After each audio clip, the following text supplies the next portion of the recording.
Okay, the last example. For this one, you look at the initial expression, and it's a little bit different than the others we've looked at. It does have a fraction, it does have cosine and sine, it does have tangent.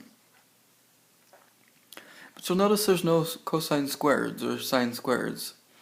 So we can't really use Pythagorean identity. We can't really factor anything here. So what do we do?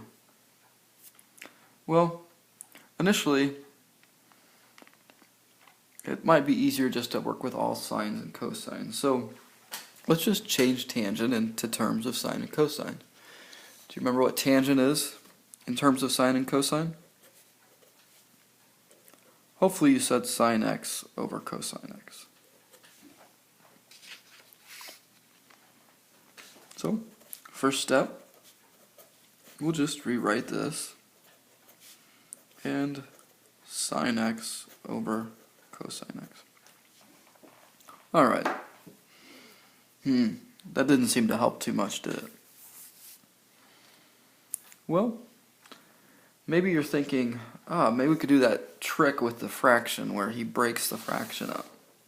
But be careful. This is an example where you can't break the fraction up. If it was the other way around, then maybe. We can't break that denominator up. So what are we going to do?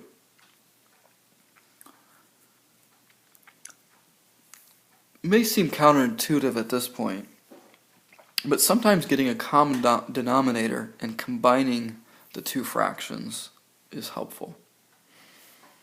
Let's try it. In this case, I'm going to have to multiply this side by 1 plus sine of x. Oops. 1 plus sine of x. And on this side, we need to get cosine x. So I'm going to multiply this side times cosine x over cosine x. Oh, this is interesting. Do you see why it's interesting? In the numerator now, on this one we get cosine squared of x. In the denominator, we get cosine of x times 1 plus sine x. Plus, over here, I'm going to do some distributing in this step too. I get sine of x plus sine squared of x. In the denominator, I get cosine x over 1 plus sine x. Now, you'll notice I multiplied the numerator together, but the denominator I'm not going to multiply together. I'm going to leave those as a product right now. The reason being is I'm hoping that something will cancel out. Alright, so now we have common denominators. We can put these together. We've got cosine squared of x plus... Oh, this is interesting. I'm going to switch these two around. Do you see why?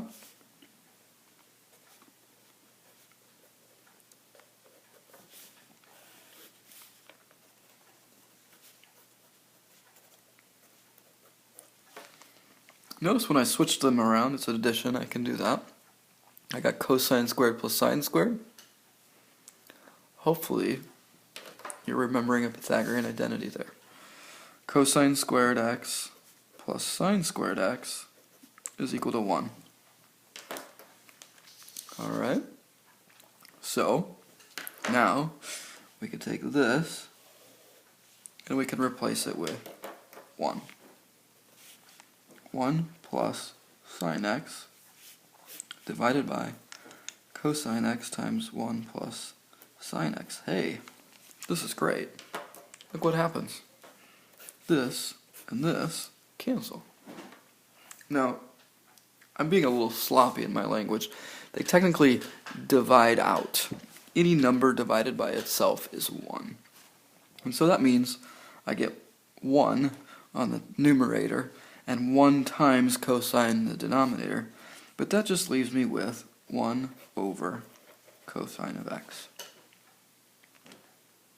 Wait a minute. That's a reciprocal identity. What's the reciprocal of cosine? It's secant. So your final answer here is secant x. This initial expression, after all this work, reduces to secant of x.